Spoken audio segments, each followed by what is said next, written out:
பகவத்கீதையில் 6வது சாப்டரில் 31வது ஸ்லோகம்.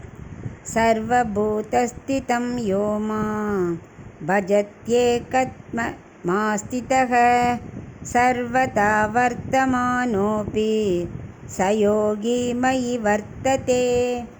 இப்போ இதுக்குள்ளே அர்த்தத்தை பார்க்கலாம். இந்த ஸ்லோகத்தில் 3வது நிலையை பற்றி சொல்கிறார். அதாவது ஆத்மாவுக்குள்ளே ஒரு வேறுபாடும் கிடையாது சொன்னார் இல்லையா. மிருகமோ ராட்சசனோ பக்ஷியோ மனிதனோ எதாக இருந்தாலும் சரி, யோகி என்ன பண்ணுறான், எல்லா ஆத்மாவையும் மட்டும்தான் அவன் பார்ப்பான். வெளியில் உள்ள உடல் ரீதியை அவன் பார்க்கவே மாட்டான்.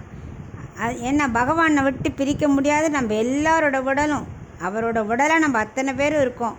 அதனால் நம்ம அனைவரும் பகவானுக்கு சொத்து. ஸோ இந்த ஞானம் விரிந்த நிலையில் அவன் உடலை மறந்துடுவான். அவன் எப்படி இருக்கான், அது எதுவாக இருக்குது, அதெல்லாம் பார்க்க மாட்டான். எல்லாம் ஆத்ம ரூபத்தில் சமம் அப்படிங்கிற நிலையை அடையிறோம்.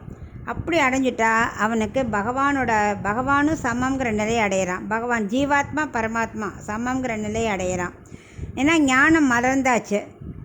அதனால் அவனுக்கு வேறுபாடே கிடையாது. இந்த உலகத்தில் இருக்கும்போது மற்ற காரியங்கள்லாம் செய்யாமல் இருக்க முடியாது, எல்லாம் செய்யணும். ஆனால் ஆத்மா அந்த மற்ற காரியங்களில் ரொம்ப ஈடுபடாமல் பக்தி அந்த யோகத்திலேயே இருக்கும். அப்படி இருக்கிறவன் தான் உடலை விட்டு பிரிஞ்சதும் பரமாத்மாவும் ஜீவாத்மாவும் சமங்கிற நிலையை அடைய முடியுங்கிறது 3வது நிலை.